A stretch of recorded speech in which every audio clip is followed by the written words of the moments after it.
Então, vamos começar a nossa série de lives do diagnóstico à intervenção. Como é que vai funcionar isso, né?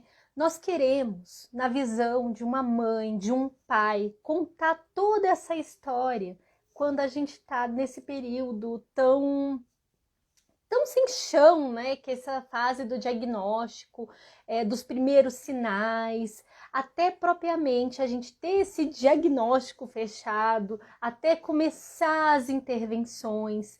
Então, todo o objetivo dessa série é a gente conseguir contar essa história. E para contar essa história, estou junto com a doutora Adriana, do canal Nem Parece Teia.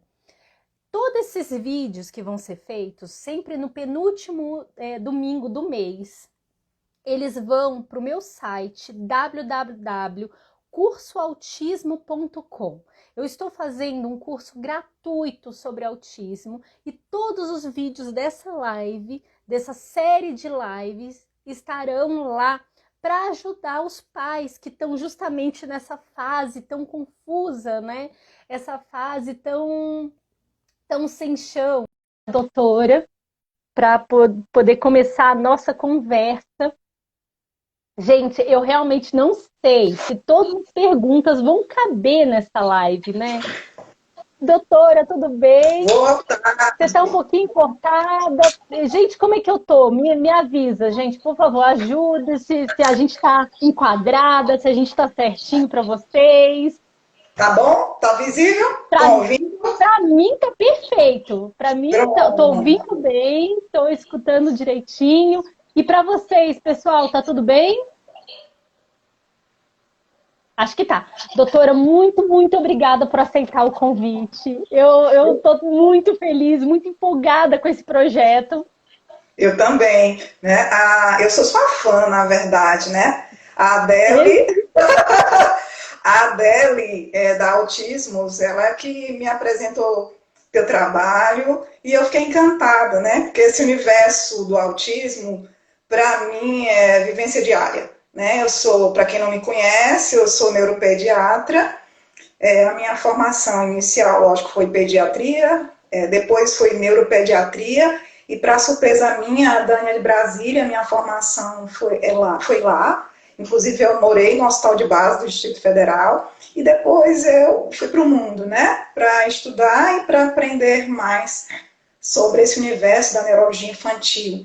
E nesse tempo, lá em Brasília, eu tive acesso aos primeiros pacientes com transtorno espectro autista. Na época, gente, em 1999, o transtorno não era chamado espectro autista.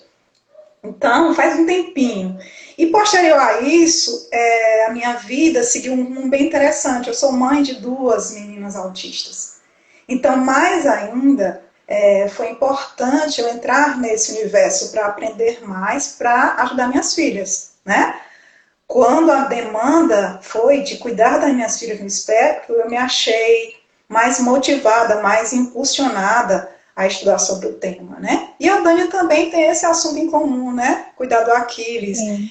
E a impressão que deu quando eu comecei a ver que eu me vi em você, no início do acompanhamento das minhas meninas, sabe? Sentando no chão, direcionando, fazendo aba, porque eu também me vi como a necessidade de ser acompanhante terapêutica da minha filha, Dani. E eu fiz a formação em acompanhante terapêutica em ABA.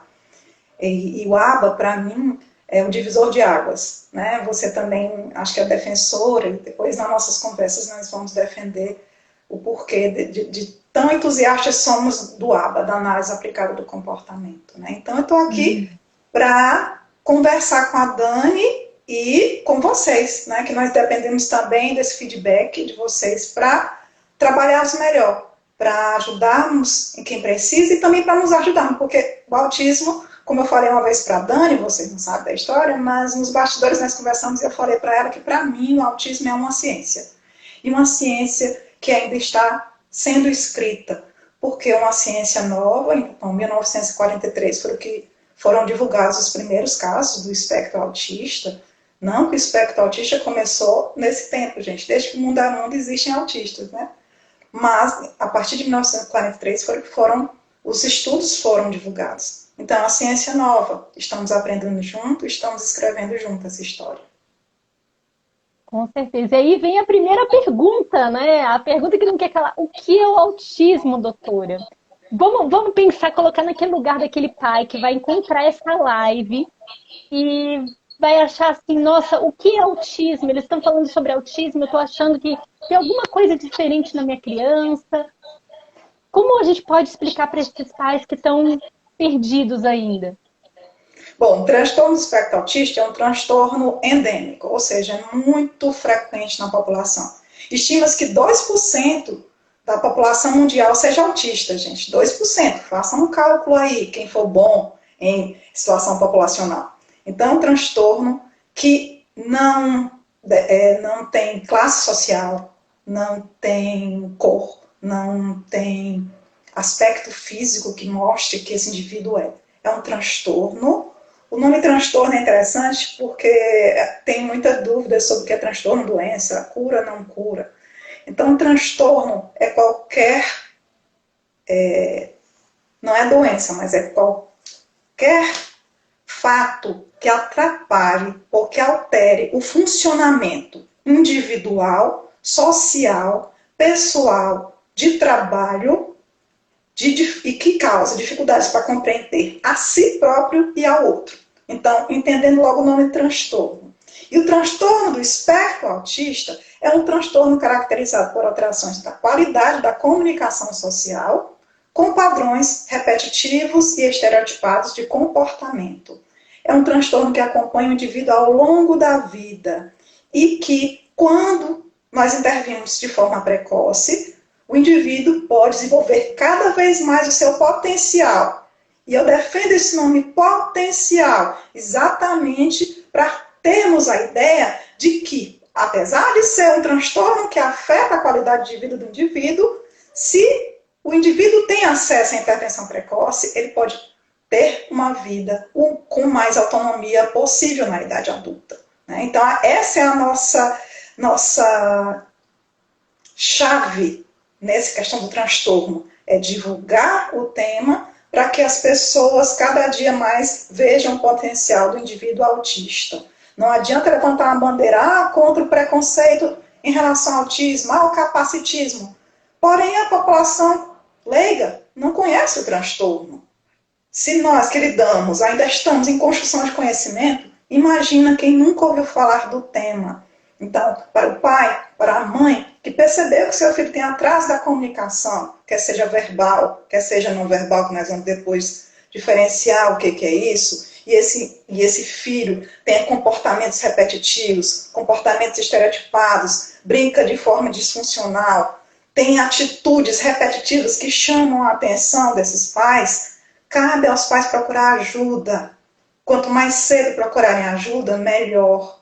E hoje em dia, com o Instagram, Facebook, internet, a informação se tornou muito mais acessível do que quando, por exemplo, eu dei o diagnóstico das minhas filhas, né? Se nesse tempo a minha filha mais velha tem 16 anos, imagina se eu tivesse acesso a uma equipe multiprofissional muito bem formada, logo que eu vi os primeiros sinais do espectro. Então eu me vi com a necessidade de me formar, não como neuropediatra, porque eu já era, mas me formar como uma tentativa de ajudar minha filha nas intervenções em casa, né? Até porque o treino parental é o que há de melhor no mundo inteiro em relação à condução do espectro autista. Pais sabendo lidar com seu filho, pais sabendo estimulá-los. Isso, na verdade, se a gente for parar para pensar, até filhos de neurotipos, pais de neurotipos também deveriam ter formação, né? Para estimular, na verdade. Né? Deveriam. A gente já começou, a gente tem a falsa impressão que o instinto vai resolver tudo, né? E a gente vive numa sociedade tão complexa, nós somos tão complexos, né, doutora? E ia ser bem interessante em algum momento a gente falar sobre todo esse desenvolvimento neural que a gente teve na evolução mesmo, assim, nesse trecho, porque a gente foi se tornando cada vez uma sociedade mais complexa, o nosso cérebro foi ficando mais complexo, então os problemas foram ficando cada vez mais tensos, né? E aí, eu tenho uma dúvida, que era a minha dúvida, porque assim, eu fui diagnosticada com Asperger aos 15 anos. Aí, de repente, eu me situo e começo a ser chamado de autista, né? Meu mundo meio que caiu. Peraí, é Asperger, é autismo, porque assim, eu fui diagnosticada há 15 anos, ou seja, vamos colocar 20 anos aí para trás, né? Tem bastante tempo. Então, o que aconteceu? E por que agora a gente vê mais pessoas autistas? Porque a gente vê mais crianças. Antes era tão difícil a gente saber que alguém era autista, né? Bom, a partir de 2013 ocorreu uma mudança na classificação do espectro autista.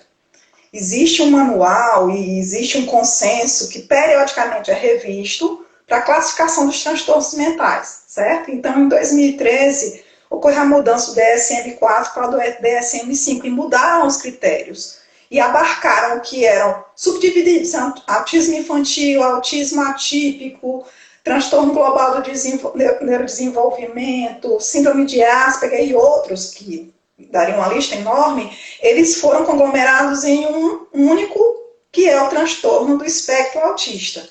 Na verdade, eu que sou bem mais antiga nisso, né? Então, que eu já, na minha vida de neuropediatra, já mudaram muitos os nomes, né? Mas foi o que mais agradou a comunidade. Por quê? Porque o nome espectro lembrar do espectro da luz, né? Um arco-íris, os tonais de cor do arco-íris, que vão da intensidade, por exemplo, de um vermelho bem forte a um mais tênue, depois o cor de pink, depois mais claro, e por aí vai na sequência de degradê de cores do arco-íris. Nisso, o espectro também, nós defendemos esse nome, e ele nos agrada exatamente porque nós teremos indivíduos que eram da classificação de Asperger.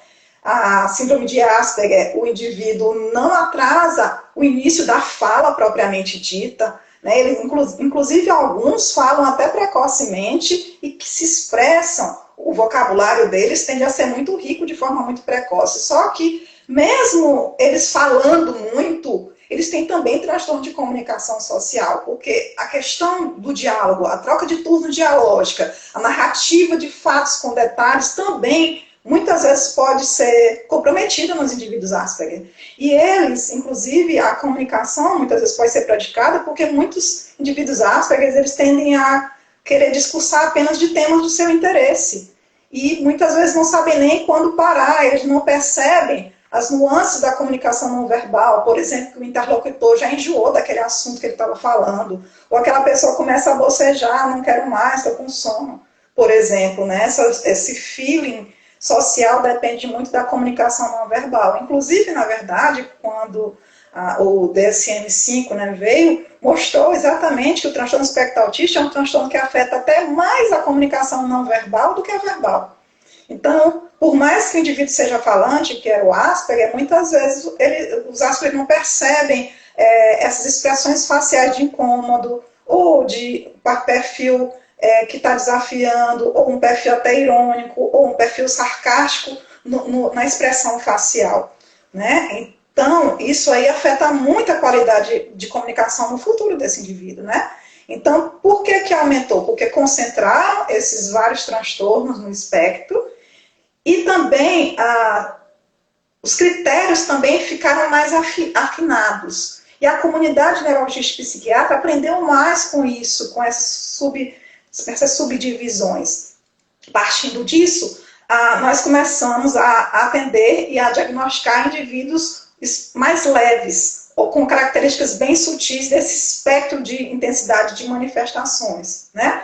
Então, nós começamos a ver mais pacientes leves, ou mais pacientes menos comprometidos nessa parte que o transtorno, como eu falei, menos comprometidos no âmbito social, menos comprometidos na qualidade de comunicação social, com menos padrões repetitivos e estereotipados. Mas nós percebemos também, juntamente com isso, que esse indivíduo leve tem muito mais comorbidades que precisam ser trabalhadas do que algumas vezes os graves, que era o que a gente via.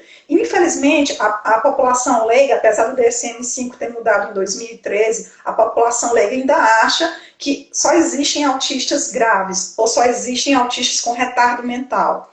Então, isso aí realmente é o que maior estigma, inclusive é o que mais abala os pais, a questão do estigma de que muitas vezes eles percebem um potencial cognitivo no seu filho, mas enfim, preenche o critério de espectro autista, e a negação é muito grande, né? Não, mas meu filho é tão esperto, ele aprende tão fácil, ele é tão sagaz, ele não tem esquiva social, porque qualidade social não quer dizer esquiva social, tá? Uma criança está no meio das outras crianças, não quer dizer que ela está interagindo, ou que essa interação está com qualidade, né? Então, por isso é que, com o diagnóstico dos indivíduos mais leves, com a divulgação dos critérios diagnósticos, a população começou também a enxergar pessoas, né, na sua família. A escola começou a pontuar mais precocemente sinais de alerta, foram divulgados mais ainda os sinais de alerta do espectro autista, e aí, enfim, os autistas começaram a aparecer, né? Porque o transtorno do espectro autista é um transtorno invisível no sentido de que não tem uma característica morfológica, não tem traços no rosto, por exemplo, que vão dizer que o indivíduo é autista. Não existe um exame laboratorial ou um exame radiológico que vá dar o diagnóstico. O diagnóstico ainda é clínico, são sinais que evidenciam esse transtorno. Existem critérios claros para o diagnóstico do transtorno do espectro autista, né? Então, por isso é que acha-se, né, a população leiga acha que aumentou, mas nós que lidamos com o espectro, né, os neurologistas, os psiquiatras, nós percebemos que, enfim, aumentou de diagnóstico e intervenções cada dia ficaram melhores, né? Não no Brasil, assim, a questão do acesso ainda é muito difícil, mas no mundo inteiro as intervenções ficaram mais pautadas em ciência, as intervenções ficaram mais padronizadas, percebeu-se a necessidade de um olhar diferenciado, de um planejamento individual, de intervenções. Então, por isso que vocês talvez achassem que aumentaram os autistas. Nós falamos até que os autistas, enfim, foram vistos, né? E os autistas graves, há 20, 30 anos atrás, nem iam para a escola, né? Nem iam para a escola. Então, exemplo, entrei na faculdade em 1996, eu não vi na minha escola, hoje em dia, fazendo uma retrospectiva, não tinha autistas graves na minha escola, nem moderados.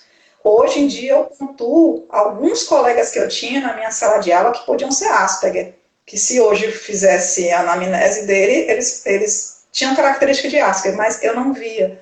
Então, as pessoas com deficiência, elas não tinham acesso à escola, né? Por isso é importante a inclusão escolar. A inclusão escolar não é importante só para um indivíduo que tem algum déficit ou alguma deficiência, mas é importante para os neurotípicos, para, enfim, entenderem que o mundo é cheio de diferenças. Ninguém é igual, ninguém desenvolve igual, ninguém tem o mesmo potencial ou menos potencial, né? Então, a inclusão do indivíduo no ambiente escolar, no ambiente de trabalho, no ambiente social, cada dia, né, nós desejamos isso exatamente para as pessoas aceitarem as diferenças, né? Que todos nós somos diferentes. Nossa, doutora, perfeito, perfeito. Eu queria até entrar ainda um pouco nesse assunto da questão do espectro, que eu sou engenheira, né? Eu sou engenheira justamente na área de comunicação e a gente lida com espectro o tempo todo. A gente fala sobre espectro, espectro, espectro. E assim, justamente, por exemplo, a luz, a gente entende, cada espectro de luz representa uma cor. A gente pode até não conseguir olhar a diferença entre uma e outra, mas representa uma cor. E a mesma coisa, quando a gente está falando sobre os comportamentos, a gente está lidando que cada comportamento que a gente tem é um espectro. E todo esse espectro, a gente vai olhando, o comportamento de imitar, o comportamento de seguir comandos, enfim, a gente vai fazendo todo esse espectro e vai enxergando isso daí. Então, isso daí a gente vai fazendo ao longo do tempo, vai lá marcando, marcando, marcando. Só que ao longo do tempo, gente, é muito difícil da gente enxergar as coisas. Por isso que a gente passa tudo isso daí pelo campo da frequência. Porque na frequência, eu vou até pegar minha colinha que eu gosto de fazer nas lives. No campo da frequência, a gente consegue enxergar esse comportamento acumulando assim. Isso daqui é chamado de espectro.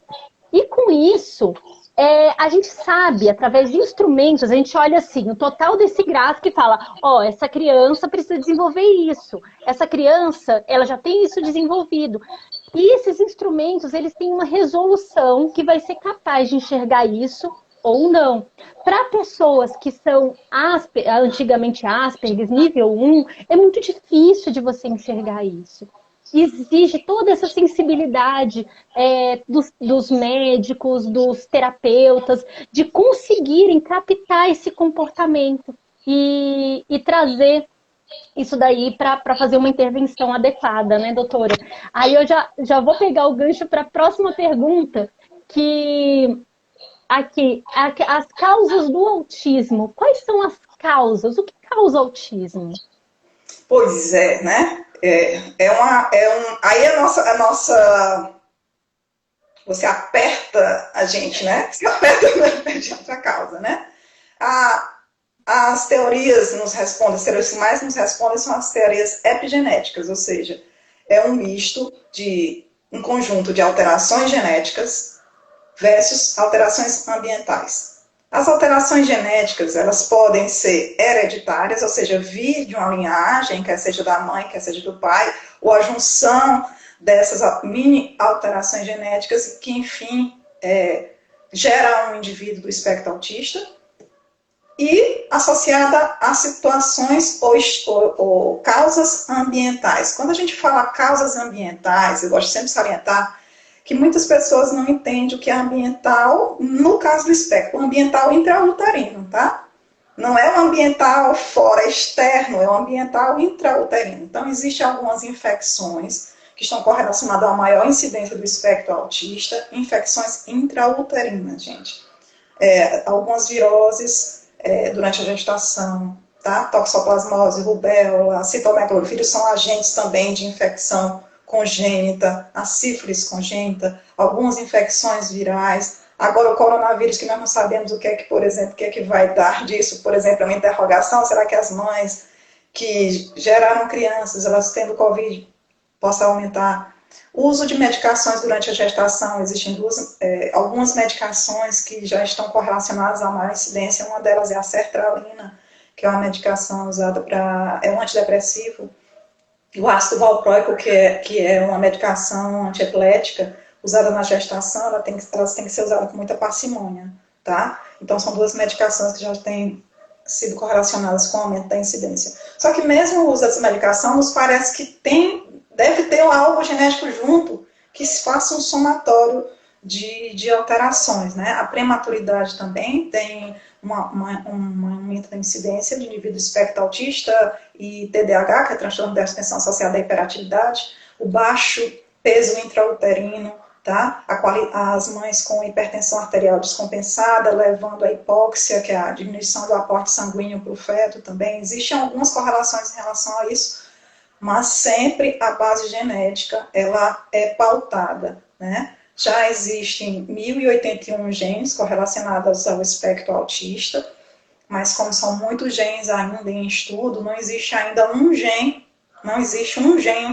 que seja um marcador biológico do espectro autista, né? Quando a gente fala um gene, que existem algumas síndromes monogênicas, um gene relacionado, no caso do autismo não, é um pool de alterações genéticas, né? Quiçá daqui a um tempo nós tenhamos um exame, né? Um exame laboratorial, um exame que seja um marcador biológico, né? Vários estudos correlacionam, por exemplo, o eye tracking, que é um software para ver a quantidade de olhares, e existe realmente uma curva que foi observada nesses estudos do eye tracking, que viu que a comunidade autista, os indivíduos autistas, tem uma quantidade de olhares para o software lá específico, que são vídeos de pessoas falando, conversando, e foram marcados os olhares. Inclusive, esse exame vai nos ajudar a diagnóstico ultra precoce, com menos de 1 ano de idade, né? Então, é um mecanismo que pode ser bem pautado, no sentido de pontuações, bem concreta a análise dele, e vai nos ajudar, por exemplo, no espectro autista em relação ao diagnóstico, mas não é causalidade. Vai ajudar para diagnosticar. Em relação a causas, os estudos, né, genoma humano, aí tem vários estudos provavelmente nos dê resposta, né? O estudo do minicérebro, do Moultrie, por exemplo, então tem nos respondido muitas das alterações relacionadas aos neurônios, o que acontece nos astrócitos, os quadros inflamatórios correlacionados à fisiopatologia do espectro autista. Então, nós sabemos mais hoje em dia sobre o que acontece no cérebro, mas o que causou essa alteração ainda é uma incógnita, ainda precisamos responder. Né? Assim, é um universo ainda para ser estudado. Nossa Senhora. Cada segundo dessa live é uma aula. Eu vou ter que pegar essa. Sorte que a live está sendo no meu canal. Porque eu posso assistir, editar, fazer do jeito que eu quiser, né? Porque, gente, é muita coisa, é muito conteúdo.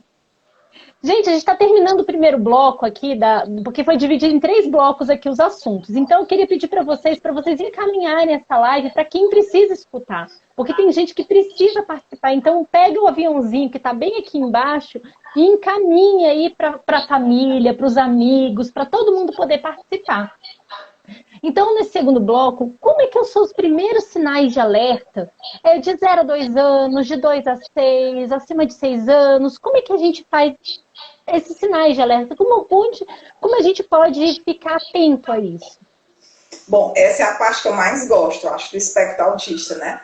Quando chegam as crianças bem pequenininhas para a gente, mesmo que a gente não feche o diagnóstico, né? O que importa, na verdade, é a intervenção precoce e a outra precoce. E essa criança nos chega com 0 a 2 anos, né? Então, muitas mães referem para a gente que desde quando o bebê nasceu, ela percebia algo diferente nele.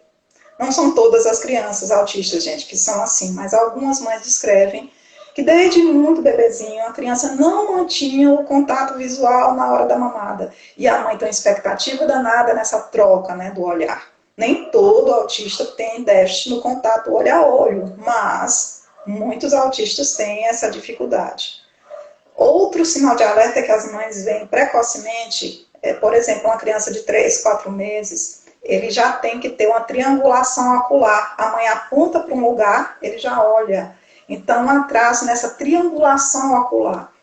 Após essa época, com 3, 4 meses, a criança já é para saber que ela é a Adriana. E quando chama a Adriana, ela tem que ter essa prontidão de olhar. E o que a gente está falando, gente, não é fala, não. É comunicação não verbal, né? Então, a atenção compartilhada. Então, a criança está brincando com um objeto, manipulando um objeto. Um bebezinho já manipula com 3 meses, ele já segura um objeto com a mão e já manipula, já leva para a boca, ele já sustenta. Então, uma criança que não triangula um olhar é um sinal de alerta do espectro autista. Uma criança que não atende o chamado do nome é um sinal de alerta do espectro autista. Gente, sinal de alerta não quer dizer que o indivíduo é do espectro, porque eu vou fechar. Mas é um sinal de que necessita ser avaliado e provavelmente esse indivíduo precise de uma intervenção precoce para desenvolvimento de potencialidades, né? Então, uma criança que começa a apresentar padrões repetitivos. Padrões repetitivos precoces. Nós temos crianças que têm um balanço antero-posteriorizado do corpo. Parece que está se embalando, tá? Movimentos manuais repetitivos, quer seja de aproximar os dedinhos e analisar os próprios dedinhos. Flapping, que é o mais comum, mas, gente, nem todo autista tem flapping, tá? Tem crianças que têm, por exemplo, gestos repetitivos, estereotipias de acompanhar com o olhar o objeto, o segmento. É uma estereotipia bem precoce, que eu vejo repetir que a criança acompanha, faz um movimento lateral muito precoce. E a mãe também já descreve que é a criança que presta mais atenção para objetos do que para pessoas. Né? Uma criança que analisa mais objetos do que pessoas, que tem muito mais euforia ao ver um objeto do que uma pessoa. Um bebê de 6 meses que não percebe a ausência da mãe ou do pai, ou que não vibra com o retorno do pai do trabalho, chama a atenção.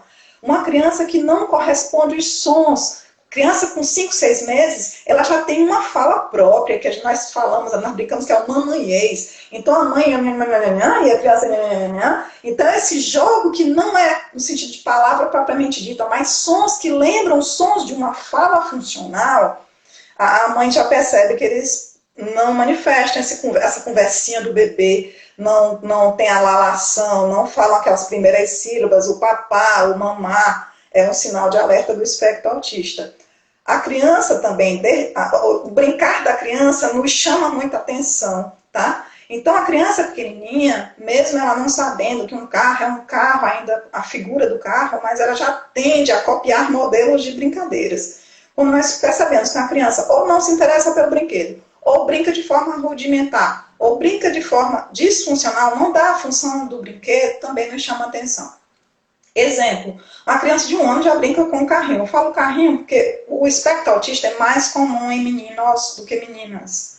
E ainda na sociedade oferece mais para meninos o quê? Carrinhos, né?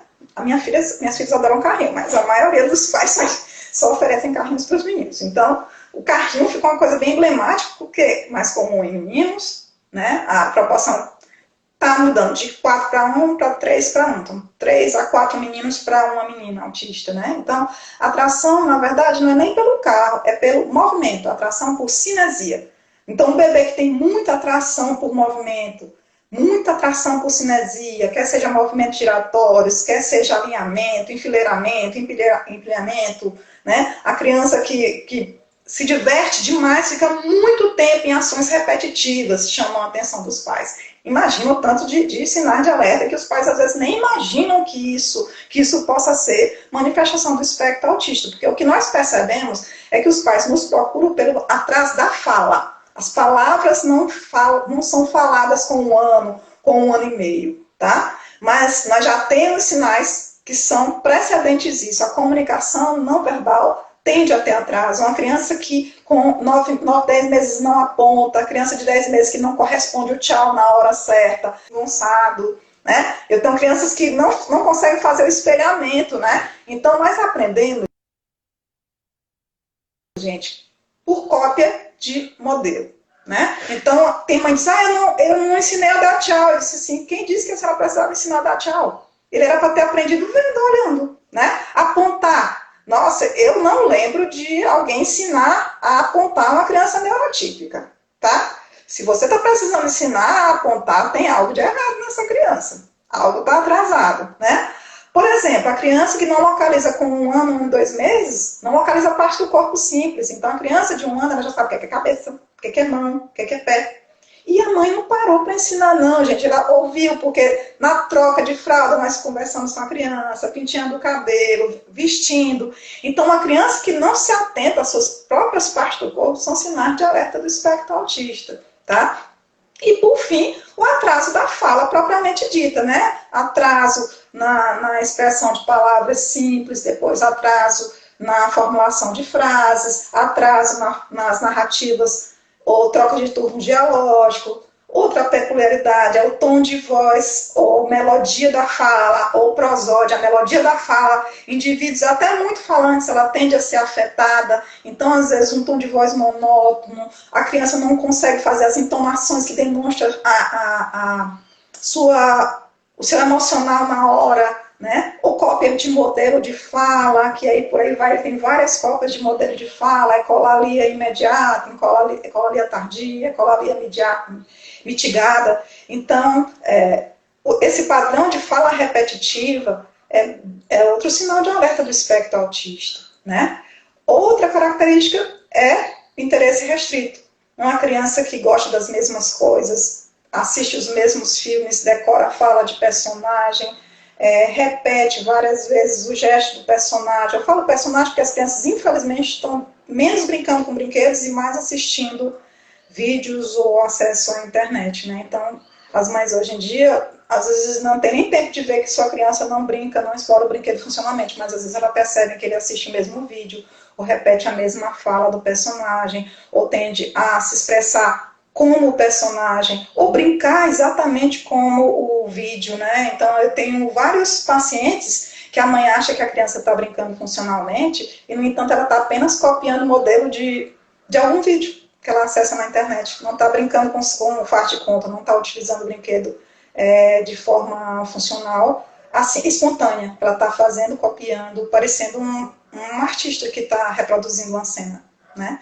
Então, você imagina esse leque de sinais de alerta e que muitas vezes os pais só percebem, por exemplo, no autismo regressivo, que é aquela criança que não atrasou os marcos da fala inicial. Com 1 ano, a criança falava mamãe, papai, dá, não, quer, apontava, dava tchau, e por volta, por exemplo, de 1 ano e 2 meses, 1 ano e 6 meses, perde essas aquisições. É o que mais procura o consultório do neurologista, porque é catastrófico, a criança subitamente deixa de se comunicar, que nós classificamos como autismo do tipo regressivo, tá? Mas mesmo a criança desse tipo, que deixou, ou que perdeu habilidades, com acesso a intervenções, as crianças podem voltar a entrar no eixo do neurodesenvolvimento, né? Então, mesmo esse sendo o padrão mais catastrófico, que é aquela criança que teve grandes perdas, né, da comunicação verbal e não verbal, ou de outras aquisições, mesmo assim, essas crianças devem ter acesso à intervenção. Doutora, pegando um ganchinho do que você está falando, quando Aquiles era pequenininho, ele nasceu prematuro, né, 34 semanas, então desde que ele nasceu ele fez estimulação precoce. E a gente foi fazendo exercício, foi indo até 1 ano e pouquinho, e a culpa sempre era que ele era prematuro. E sempre falava, não, você tem que descontar aí 2, 3 meses do desenvolvimento dele, você está sendo muito exigente. E aí eu ficava mais frustrada ainda, que quando eu ia preencher, por exemplo, cartãozinho de vacinação, eu preenchia aqueles negocinhos de marco de desenvolvimento, nunca contemplava o que... Porque assim, a parte motora dele estava ok por conta da estimulação precoce, mas a parte de comunicação não conseguia ser sensível o suficiente para esses déficits. Eu sentia que tinha alguma coisa estranha ali acontecendo, né? Tem como você falar um pouquinho sobre essa questão da prematuridade, dessa questão do desconto de tempo, se a gente tem que levar em consideração, se não tem? Como é que a gente lida com isso? Pronto. Em relação à prematuridade, Dani, o que é que ocorre? Nós fazemos o que chama de idade corrigida. Nós subtraímos aquela quantidade de dias, né, semanas que a criança nasceu antes, né? Mas essa subtração, Dani, nós fazemos em média até 1 ano de vida, certo? 1 ano de vida. Então, depois disso, a criança é para ter atingido, por exemplo, os marcos na questão do sinal de alerta do espectro autista, nessa época que você começou a perceber os atrasos do Aquiles, já era para realmente você ter sido orientada que a tabela deveria ser de comunicação com 1 ano de vida, que é quando as mães procuram a gente, né? Depois de 1 ano de vida. Na verdade, a comunicação social dele deveria ter sido comparada com neurotípicos. Nós percebemos que a idade corrigida nós fazemos mais dos marcos motores do primeiro ano de vida, que é sustentar o pescoço, sentar, rolar, essa parte motora, né? Sentar, rolar, engatinhar, andar. E os primórdios da comunicação não verbal, apontar, dar tchau. Só que nós temos alguns divisórios que tem esses marcos no tempo certo, dão tchau no tempo certo. Por isso que o nome é espectro, né, Dani? Porque nós temos alguns que não atrasam tanto esses marcos iniciais da linguagem não verbal. Dá tchau, às vezes eles dão no tempo certo, bate palma no tempo certo, esperado, né? Apontam no tempo esperado. Só que depois de 1 ano, aí no caso, a criança nessa faixa etária, né? Exemplo, a idade corrigida, ele tinha idade cronológica 1 ano e 2 meses, idade corrigida 12 meses, 12 meses ele teria que ter linguagem verbal já de acordo com 12 meses, né? Então, cabe ao pediatra estar também atento a isso, né? Para não banalizar a queixa da mãe. Inclusive, tem vários estudos falando exatamente isso, que os pediatras, infelizmente, banalizam a queixa da mãe. A mãe já pontuava atrasos e o pediatra diz, não, espere o tempo dele.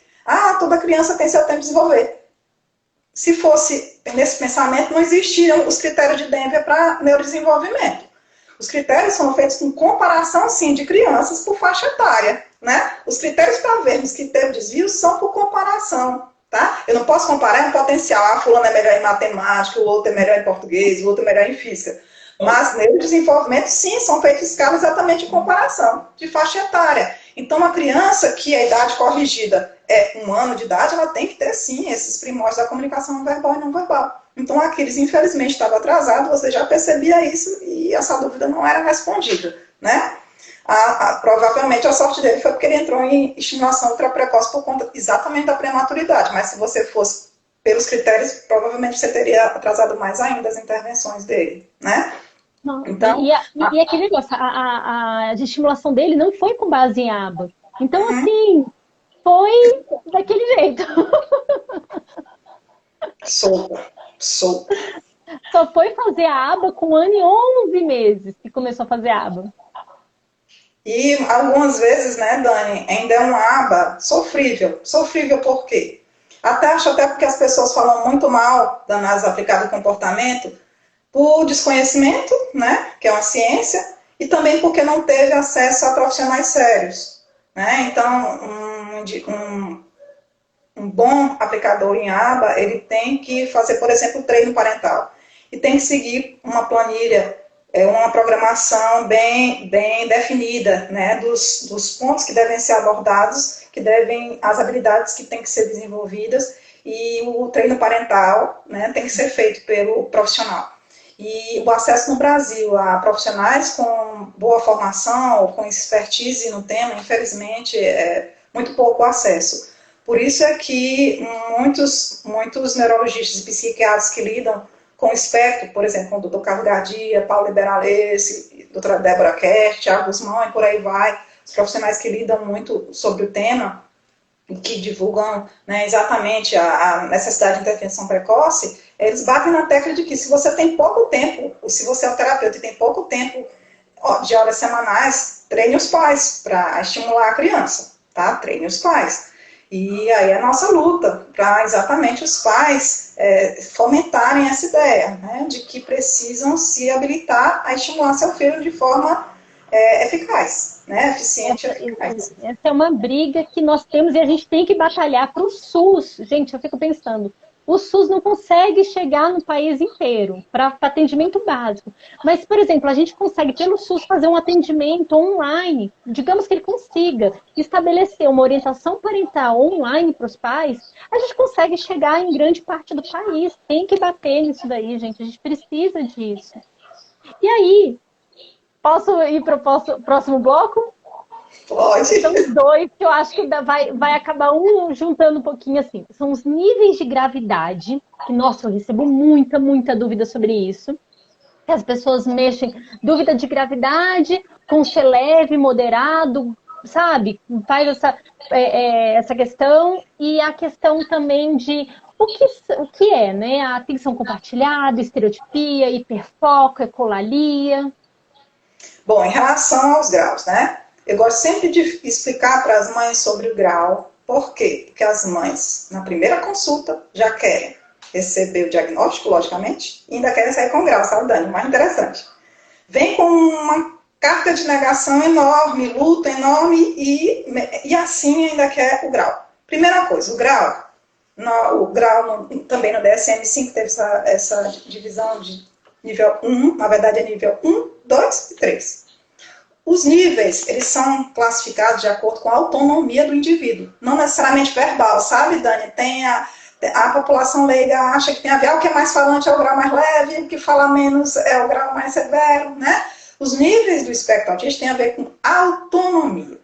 Se eles são baseados em autonomia, a base da classificação em níveis é autonomia, eu não posso dar grau a uma criança pequena, de 3 anos, 4 anos. É impossível um neuropediatra dar grau. Mas podemos até dizer, uma criança que tem menos, a comunicação dele é menos afetada, ou essa criança não tem graves alterações em relação aos componentes sensoriais, ou essa criança demonstra um cognitivo mais preservado, nós dizemos assim, essa criança é um bom prognóstico, provavelmente ela vai ter mais facilidade de desenvolver, por exemplo, as atividades acadêmicas. Mas em relação a grau, o nível 3 é grau total de dependência. Tá? É um indivíduo que depende totalmente ou do pai ou de um cuidador. Nível 2 é um nível parcial, é aquele indivíduo que precisa parcialmente. Imagina que esses critérios são bem subjetivos, sabe, Dani? São bem subjetivos, você dá critério de que uma pessoa tenha total dependência ou é parcialmente dependente. E o 1, que é o que quase toda mãe quer, né? Que almeja, esse nível 1, e que infelizmente a população leiga banaliza quem é do nível 1, é o que precisa parcialmente de ajuda ou pode ter uma vida totalmente independente, tá?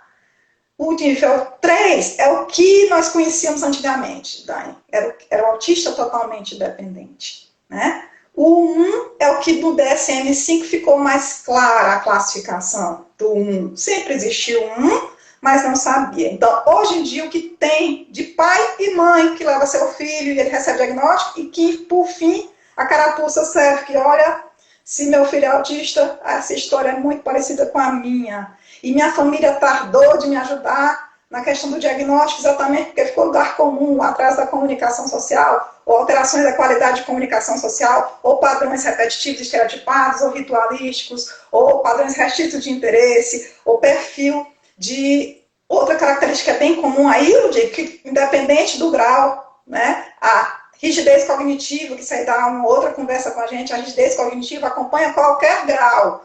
E mesmo o indivíduo nível 1, que aparenta ser totalmente independente nas atividades de vida diária, esse indivíduo sofre muito na sua vida social e de trabalho por dificuldades nessa questão que é a inflexibilidade cognitiva ou rigidez cognitiva, tá? Isso aí é um mundo de informações que a gente precisa estar pautada nas intervenções, essa dificuldade do indivíduo autista de, às vezes, ser compreendido e de compreender os outros, né?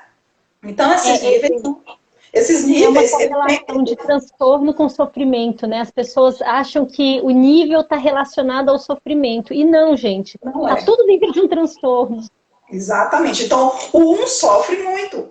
Eu falo sempre, Dani, que a minha bandeira hoje em dia é mais para fomentar as intervenções do indivíduo leve do que o moderado e grave. O moderado e grave, eu acho que as mães enxergam mais, percebem mais. Né? Os leves, às vezes, acompanham a vida, até a vida adulta, e eles se acham, percebem inadequações, muitas vezes, percebem as dificuldades que ele tem. Os componentes sensoriais são marcantes nesses indivíduos e podem acompanhar na vida adulta. Esse indivíduo sempre achou estranho e sempre foi pontuado como esquisito e estranho pela comunidade que ele tem acesso. A autoestima dele tende a ser muito por ter sempre sido pontuado como esquisito e diferente, né? E as comorbidades que podem acontecer em qualquer nível do transtorno, mas elas são muito frequentes no indivíduo do nível 1, como, por exemplo, a ansiedade, a depressão, a ideação suicida, cada dia está mais frequente. Imagina um indivíduo que não sabia que era autista, ele tem 40, 45 anos, né? Não conseguiu se adequar ao mercado de trabalho justamente principalmente pelas dificuldades relacionadas à inflexibilidade cognitiva e outros por questões sensoriais. Imagina um indivíduo que tem hipersensibilidade a barulhos, a ruídos, dificuldade... Eu vou dar um exemplo prático que aconteceu comigo há poucos anos atrás, né? Eu trabalhei em recepção de emergência e eu tenho uma questão que eu me concentro muito rápido. Eu achava que todo mundo fala, é uma habilidade sua, porque eu deixo de escutar as pessoas, muitas vezes as pessoas tocam em mim, eu não sinto, então eu não escuto, eu não vejo, de tão concentrada que eu estou em alguma coisa. Eu perco a noção dos sentidos. E eu trabalhando numa recepção, porque eu tinha que terminar uma graduação, e o horário era melhor, enfim. Aí eu recebi reclamações de pacientes para minha chefe, que a recepcionista, eles falavam com a recepcionista e a recepcionista não estava prestando atenção neles. Às vezes eu não estava olhando para nada, só que eu não conseguia ver, eu não conseguia, eu simplesmente não conseguia, eles falavam comigo. Aí eu comecei a ter a tática de ficar em pé na porta da emergência, porque se chegasse a pessoa teria que esbarrar em mim, aí eu corria para a recepção. Então eu tive que fazer isso. E a minha chefe recebeu as reclamações e tudo, e falou comigo, Dani, o que está acontecendo? Você é uma boa servidora, só que isso daí é frequente. Eu não queria falar que eu era autista, eu sempre tive muito medo de falar para as pessoas. Eu contei para pouquíssimas pessoas durante a minha vida, porque eu achava que as pessoas iam achar que eu era menos profissional, que eu era menos capaz, Então, assim, isso me causava transtorno. Hoje, que eu voltei assim, a trabalhar na área de engenharia, na área de informática, eu estou em home office, eu fico sozinha. Então, assim, uma ecolalia que eu faço não me causa transtorno, não vou ter que me justificar para ninguém o que eu falei. Se eu estiver hiper concentrada no que eu estou fazendo e não escutar quem está por perto, eu estou dentro de casa, meu esposo está acostumado com isso, então isso não está me causando esse transtorno, mas na emergência causava muito. Então é só um exemplo prático assim disso, pois é, então, né? assim, o espectro do autismo, né, é muito interessante porque cada história, né, nos reporta exatamente a essas dificuldades que o indivíduo tem, mesmo sendo no nível 1, né, você é classificado no nível 1, que tem autonomia, né, mas você ainda precisa de ajuda, né, Dani? Então você precisa de um ambiente mais sensorialmente mais favorável, né? E você imagina que o mundo é exatamente o oposto disso. O mundo é um ambiente de hiperestímulos sensoriais. E existem locais com mais ainda, que dificultam mais ainda essa organização sensorial. A escola é um ambiente que para muitos autistas pode ser hostil, né? E cabe à comunidade, né, da escola, professores, diretores, coordenadores pedagógicos, por aí vai a equipe escolar, tá atenta aos autistas, principalmente de nível 1, né? Porque exatamente são aparências. E outra coisa, até a questão do nível 1, muitos mascaram comportamentos adequados, né? E alguns autistas imitam tanto o comportamento de neurotípicos que, mas é muito sofrido para eles essa imitação, porque é cansativo demais, mas para alguns professores, alguns educadores pode passar desapercebido, porque ele não dá trabalho, né? Eles geralmente são muito atentos, ficam atentos aos estímulos, só que às vezes eles são hiperfocados em algumas coisas, tá? Então imagina que ele está focado em objetos específicos ou por temas específicos. E às vezes durante a aula, em vez de ele estar prestando atenção para a aula, ele está lembrando lá de um tema, lá, um personagem que ele gosta muito, ou de alguma expectativa que ele tenha de algum passeio depois da aula, ou combinar alguma coisa depois da aula, ou uma atividade lúdica do intervalo. E muitas vezes ele está quietinho na carteira, não dá trabalho à professora, né? E ele viajando no seu imaginário, né? Muitos autistas têm dificuldade, inclusive, Dani, de separar o que é realidade e fantasia, né? E imagina como isso é difícil no dia a dia, né? A atenção compartilhada, né? Então, o indivíduo que tem dificuldade de integrar os sentidos, então você imagina, Dani, como é sofrível para o autista prestar atenção no olho a olho, que é socialmente exigido, né? Então, lá, os seus clientes lá na emergência queriam que você olhasse no olho deles, prestasse atenção no que eles estavam falando, e muitas vezes eles querem várias informações ao mesmo tempo. Então, você imagina um autista que tem dificuldade de processamento sensorial, o processamento auditivo central é um dos processamentos que é alterados, então tem dificuldade de priorizar sons, então algumas vezes o som ambiente tem tantos distratores auditivos que você não consegue fazer a preferência de qual estímulo sonoro é o mais importante, e aí às vezes sua cabeça ficava sem saber, eu vou focar em quem? Na boca dessa pessoa que está falando comigo, ou no som da sirene lá fora que está tocando, ou o meu computador que está alarmando, ou meu celular. Imagina, é muito estímulo sonoro para quem tem alteração do processamento auditivo central. Então, essa questão da atenção compartilhada, você conseguir atender a comandos em um ambiente sensorialmente desfavorável é muito difícil para um indivíduo de espectro autista, então precisa de muito treinamento. O que é alentador, Dani, é que a terapia, por exemplo, de integração neurosensorial, mesmo em adultos, ela funciona, viu? Logicamente, se você iniciar em tenridade, melhores são os resultados, mas um adulto autista que teve diagnóstico tardio, ele ainda pode se beneficiar por intervenções, tá? É uma pergunta muito frequente para mim nos directs do Nem Parece, essa questão, eu sou autista, ainda tem jeito, gente. Lembrar, gente, que tem jeito em algumas alterações, tá? Aquela questão da cura, né? A briga da história da cura, é um transtorno que acompanha ao longo da vida. Nós não temos nenhum interesse em normalizar o indivíduo autista, tá? Nosso interesse é melhorar a qualidade de vida, né? E o autista tem muitas habilidades interessantes, né?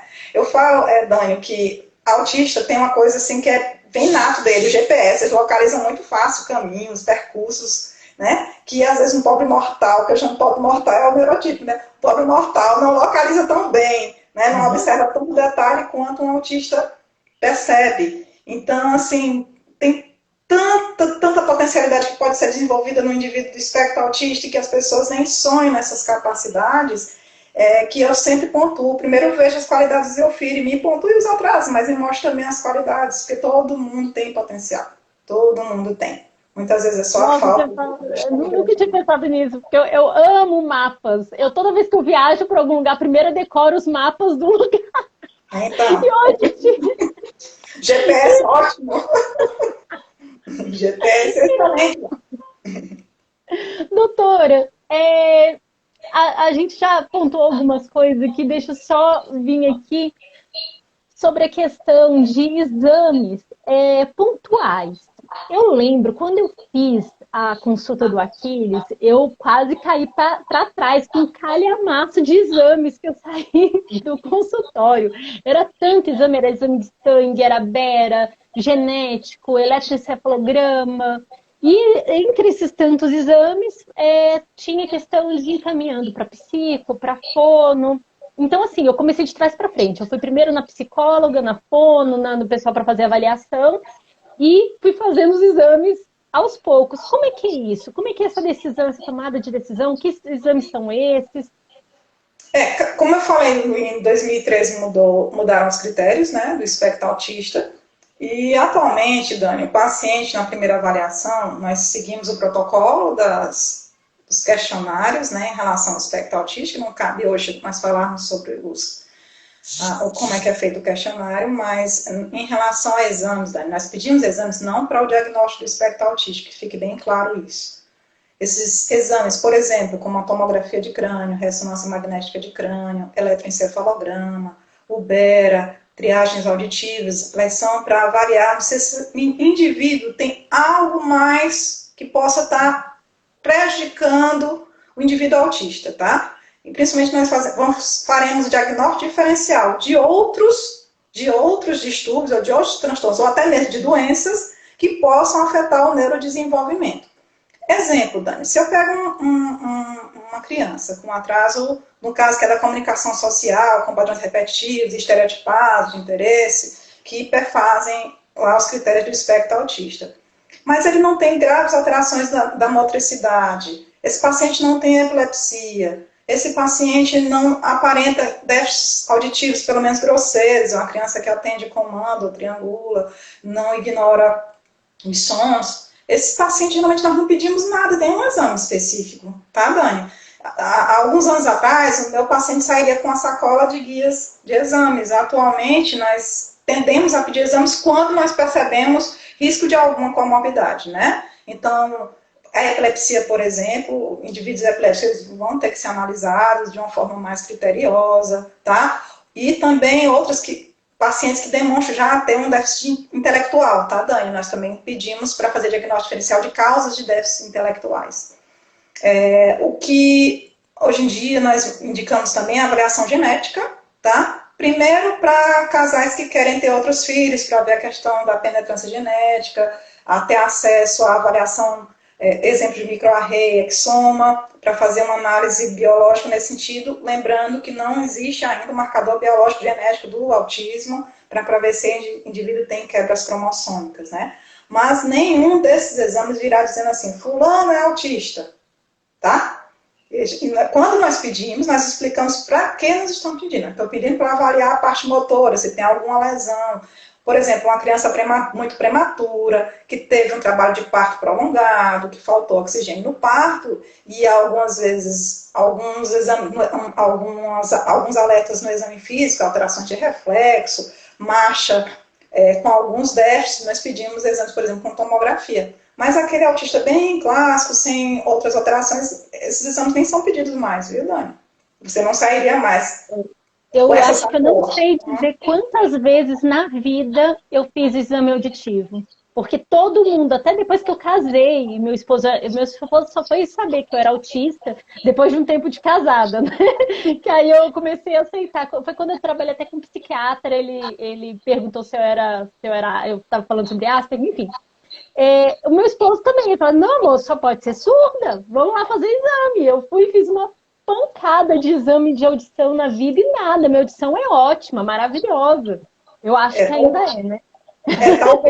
Talvez você tenha alteração, talvez, no processamento auditivo central, que é um outro exame, que não de acuidade auditiva, tá? Só que ele só deve ser feito após 6 anos e meio, 7 anos de idade. Antes disso, o exame acaba sendo inconclusivo.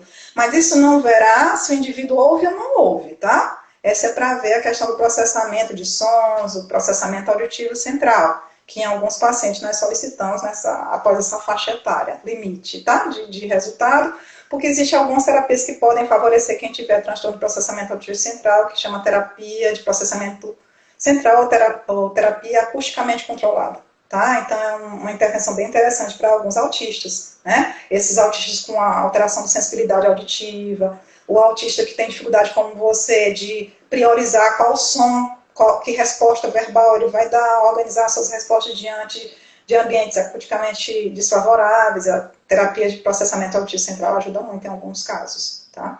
Então, assim, essa questão das manifestações do espectro, né? Você falou uma que eu achei interessante, o que é ecolalia, mas tem muita dúvida do que é ecolalia, né? Então, ecoar, eu lembro do eco, né? Repetição de sons, palavras, frases, que pode ser imediata, né? O indivíduo, qual o seu nome? A criança não sabe responder e ela responde, qual o seu nome? Quantos anos você tem? E a criança responde, quantos anos você tem? É uma ecolalia imediata bem comum. Ou a criança repetir literalmente a frase que acabou de ouvir, ou partes de palavras, né? Algumas vezes o indivíduo tem ecolalia de frases prontas ou de palavras que ouviu previamente e não está no contexto atual. Né? Então, exemplo, ele não está ouvindo, não está vendo o filme agora, ele não está vendo o vídeo agora, mas ele expressa palavras ou frases daquele filme, daquela história que ele ouviu. Algumas vezes ele pode usar funcionalmente, né? Então a ecolalia pode ser funcional, ele pode usar aquela frase feita de forma funcional. E algumas vezes essa fala fica totalmente descontextualizada, não tem nada a ver com o contexto atual e prejudica algumas vezes a qualidade da interlocução, né? Porque, exemplo, uma criança que já era para falar em primeira pessoa, eu quero isso, eu quero aquilo outro, e em vez dela falar eu quero, ela diz dá para ele. Você imagina que você está falando com outra criança, e ele diz dá para ele, a outra criança vai ficar dá para quem, afinal de contas? A qualidade dessa comunicação, né? Dá para ele quem, meu amigo? Então, assim, muitas mães não estão atentas à ecolalia, não sabem o que é ecolalia do espectro autista, né? Hiperfoco, você falou anteriormente, né? Muitos autistas têm interesses específicos, temas específicos por período. O que a população leiga conhece mais é dinossauros, bola, né? Carrinho. Mas tem indivíduos que, por exemplo, têm interesses por letras, por números, por forma geométrica, por cálculos, por pontes. Eu tenho um paciente que é por pontes, por exemplo, por construções, por edificações, por telejornais, por vinhetas de programa. Por aí vai, né? Por partes de objetos, né? Tem uns indivíduos que têm hiperfoco por pecinhas, né? Pecinhas, às vezes, que para a mãe não tem uma função, mas para ele tem, né? E as estereotipias. Estereotipia são padrões repetitivos, que podem ter, geralmente, uma função, tá? Geralmente ele tem uma função. Agora a mãe tem que estar atenta, os pais têm que estar atentos para que função. As estereotipias podem ser motoras, né? Então movimentos repetitivos, podem ser vocais, então sons repetitivos. Algumas mães não percebem a estereotipia vocal, então eu vejo crianças com repetição. Blam, blam, blam, blam, blam, blam. Ah, não, ele está cantando tudo isso, mas o mesmo tom, o mesmo ritmo, da mesma forma, né? Uma cantoria muito repetitiva e na mesma forma, tem que estar alerta que você não é a ecolalia. Ou sons guturais, ou sons ininteligíveis, repetitivos. E às vezes a criança entremeia uma fala funcional com uma fala estereotipada, né? Então as estereotipias podem ser vocais ou verbais, podem ser motoras, e podemos ver padrões estereotipados de interesse, né? Então o interesse repetitivo é um padrão estereotipado.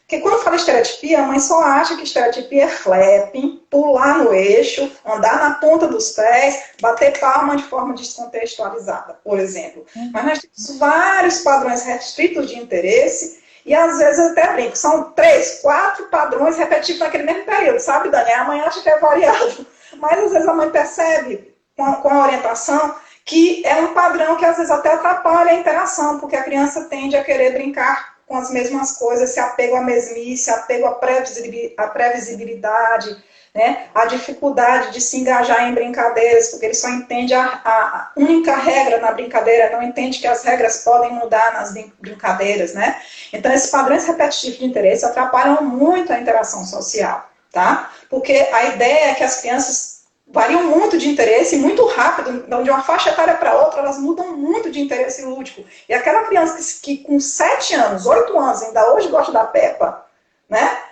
Da Peppa, e da Pepe, e a Pepe, e a Peppa, ou a galinha pintadinha, e por aí vai, de qualquer interesse que se mantém numa idade que já não é mais interessante para as crianças daquela faixa etária, isso aí atrapalha a interação social, ele ser aceito pelo grupo, né? Ele Eu estava engajar. conversando com minha mãe, né, hoje, até sobre isso, que quando eu era mais nova, eu adorava enfileirar coisas, adorava, assim. Primeira coisa que vinha as compras do supermercado, eu enfileirava por categoria, tamanho e tudo, e depois a gente podia guardar no armário. E meus pais achavam isso lindo. Meus pais, eles, ai, que linda, a Daniela sempre organiza. Quando ela entra no banheiro, a primeira coisa que ela faz é organizar todas as coisas, e depois eu podia tomar banho. Eu chegava no meu serviço, a mesma coisa. Eu enfileirava, arrumava. Então, assim, isso daí perpetuou até minha fase adulta. Eu fui melhorando, fui ficando mais tranquila, porque isso me causava um pouco de transtorno. Mas o problema é que, assim, ao mesmo tempo que era uma coisa legal, ai, a menina é organizada, que bacana. Então, ia reforçando, sabe? Entrava nesse ciclo. Era reforçado. Então, É, essa questão é bem interessante, Dani. Muitas vezes os pais até patrocinam rituais da criança e não percebem. Então, bem pequena, a criança gosta ou precisa, né, nem gosta, precisa de previsibilidade, exatamente por dificuldade de entender o todo, dificuldade de entender as ações e a sequência de ações, a dificuldade de programar-se. Então, por isso é que a criança tende a preferir sequências que para elas são mais lógicas, né? E o aprendizado do autista é bem visual, é bem concreto. Então, esse pensamento concreto ele é melhor do que o pensamento abstrato no autista. Inclusive, para ensinar autista, o melhor é que seja o mais concreto possível. Mas, na verdade, não é ensinar autista, é ensinar crianças, né? Quanto mais concreto você pautar, né, qualquer atividade, quer seja de vida diária, quer seja pedagógica, melhor será o aprendizado, até para nós adultos, né? Senão não existiria tanta imagem, né? As imagens muitas vezes falam por si em relação ao aprendizado, né? Então, a adesão por mesmice, ou esses padrões repetitivos de interesse, ou essa necessidade de previsibilidade, angustia também os adultos autistas. Porque às vezes eles querem interagir, mas tem uma grande dificuldade, por exemplo, receber visita, algo novo que vá modificar no seu trabalho, mudanças de rotina no trabalho, é extremamente angustiante. Alguns autistas, inclusive, pedem demissão. Às vezes gostam daquele trabalho, no sentido da ação em si do trabalho, mas não toleram essas mudanças da rotina deles, essa necessidade de previsibilidade. Para alguns é extremamente desafiador, né? Porque a vida, ao contrário, a vida é mais cheia de imprevistos do que previsível, né? Essa adesão a certas rotinas muitas vezes dificulta a qualidade da vida na vida adulta, né? eu tinha um algoritmo Eu acho que a gente tem mais trabalhar, né? Mais Eu tinha um trabalhar. algoritmo do estresse do meu serviço, que eu fazia assim, ó, gente, aqui a partir de outubro eu sabia que setembro, outubro começava o estresse, porque mudava de chefinho, aquela. Então eu tinha um algoritmo que eu já sabia, ah, não, aqui vai estar tranquilo, ah, aqui vai começar a ficar estressante, aqui vai acontecer isso. Aí quando romperam isso, meu chão caiu. Eu falei assim, mas essa época era para acontecer isso, e não está acontecendo. Ô, Dani, você imagina agora na pandemia, né? As pessoas autistas que já lutam, imagina um autista que não tem diagnóstico, já luta para seguir uma rotina pedagógica do trabalho. Aí aconteceu a pandemia e ficou turno de perna pro ar, e aí ano passado as crianças não frequentaram a escola e os pais se viraram e a escola se virou também, por aí vai. Aí esse ano, em alguns estados como o meu aqui, algumas escolas ficaram no sistema híbrido, um dia vai online, um dia vai presencial. Você imagina a dificuldade para uma criança do espectro autista se organizar nisso. Um dia vai para a escola, outro dia não vai, para ele entender isso. Tinha algumas mães que ligavam chorando para mim na época, no ano passado, 2020, doutora, meu filho dizia o seguinte, mamãe, eu não vou fazer tarefa porque aqui não é escola. Eu faço a tarefa na escola. Olha, assim, é muito complicado, porque a mãe não estava preparada para dar aula, estava preparada para fazer a tarefinha. A aula não, né? Então foi uma situação nova para todo mundo e para o autista gerou um grande sofrimento, né? Essa quebra da rotina.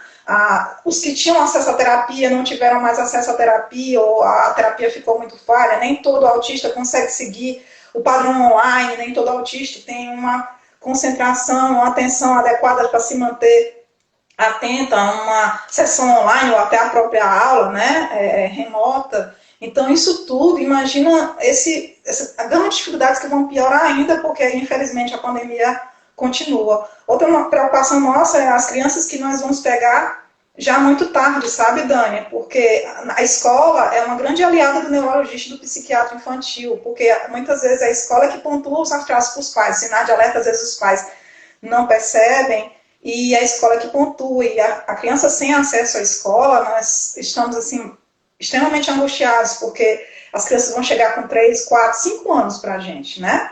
O acesso à neurologia já é difícil, né? E você imagina agora em tempos de pandemia como ficou, assim, mais difícil ainda, tanto o acesso ao diagnóstico quanto o acesso a intervenções. E mais ainda não botamos a tecla da questão do treino parental, né? Os pais que mais ficaram angustiados, os pais que já tinham, que os filhos tinham diagnóstico, foram os pais que não tiveram acesso a treino parental. Os pais que sabiam lidar foram os que mais, assim, responderam melhor durante a pandemia, sabe? Porque eles, enfim, sabiam conduzir, não digo tudo, porque não tem essa fórmula mágica, mas foram os pais menos angustiados, exatamente porque eles sabiam como direcionar seu filho, eles tinham essa rede de apoio do terapeuta, eles tinham uma planilha de segmentos. Mas isso, na escala global, isso é muito difícil, né? Então, são poucos os pais que têm acesso a treinamentos. Nossa, doutora, olha, a gente já comeu muito, muito tempo da senhora, agora eu já vi que já passou. Eu acho que o último bloco vai ficar para nossa próxima live. E eu queria avisar para todo mundo, gente, é uma série de lives, vão ser alguns meses, se a doutora permitir. Topei.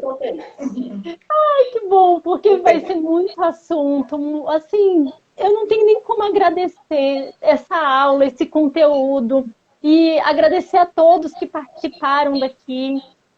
E assim, gente, eu me expus de um jeito hoje que eu acho que eu nunca tinha conseguido falar desse jeito, assim, em público. Eu tô me tremendo. Para mim é complicado falar. Eu sempre restringi muito a contar para pessoas próximas. Eu comecei aos poucos contando aqui no canal. E recentemente eu fiz um post mais aberto. E não é fácil, porque a gente tem medo dessa coisa de... Eu fico o tempo todo mesmo, ai, gente, aí o povo do meu trabalho olha e, sei lá, pensa que eu sou incompetente. Enfim, a gente fica com medo de ser taxada por estar no espectro, né?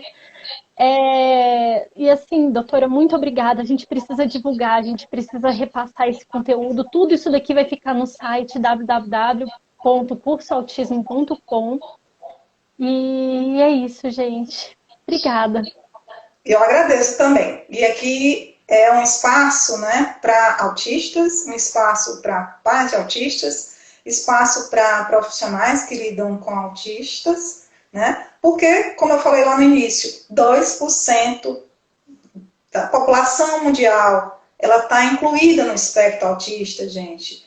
Existem milhões de pessoas que não têm acesso ao diagnóstico, que não têm acesso à intervenção de qualidade, que não têm um olhar diferenciado para entender que aquela crise de agitação psicomotora, que aquela crise de irritabilidade não é por maldade da pessoa, mas sim por transtornos sensoriais que dificultam esse indivíduo a se regular, a comportar-se como a sociedade espera. Tá? Então, se nós soubéssemos lidar com esse indivíduo, por exemplo, numa crise sensorial, se um leigo soubesse lidar, como, por exemplo, as pessoas com epilepsia, uma crise epilética, muita gente já sabe o que fazer na emergência, né, Dani? E por que não a gente não saber lidar no meltdown, que é outra aula que nós vamos conversar, o meltdown. As pessoas leigas deviam saber trabalhar o indivíduo, ou direcionar o indivíduo no momento de uma crise sensorial, tá? E ele precisa de apoio naquele momento, e se uma pessoa naquele ambiente souber lidar, o episódio diminui de intensidade, ou o desconforto daquele indivíduo durante uma crise sensorial pode diminuir muito se a pessoa estiver habilitada a direcioná-lo, né? Tanto os pais como as pessoas. Então, em qualquer lugar eu posso encontrar um indivíduo autista totalmente desregulado por conta do ambiente sensorialmente desfavorável, né? Ou o paciente sofreu algum estresse emocional que ele não conseguiu lidar.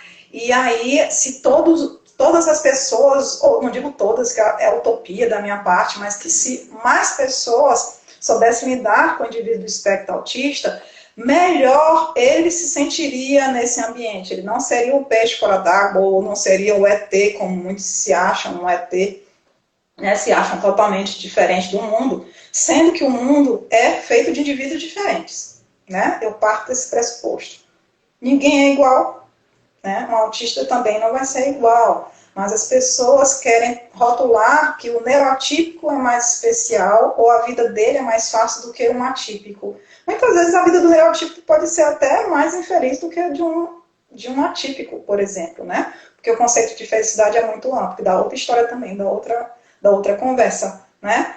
Mas, assim, eu estou aberta, né, disponível, porque, na verdade, eu mais aprendo com isso, né? É um canal de aprendizado, né? E cada vez que nós falamos sobre o tema, mais ideias nós temos para estudar sobre o assunto, né? E eu quero, no fundo, é um pensamento egoísta meu. Eu quero um mundo melhor para as minhas duas filhas. E para esse mundo ser melhor, cabe a mim ajudar. É um papel social que eu tenho de melhorar o mundo para minha filha. Isso não é utopia. Para mim não é.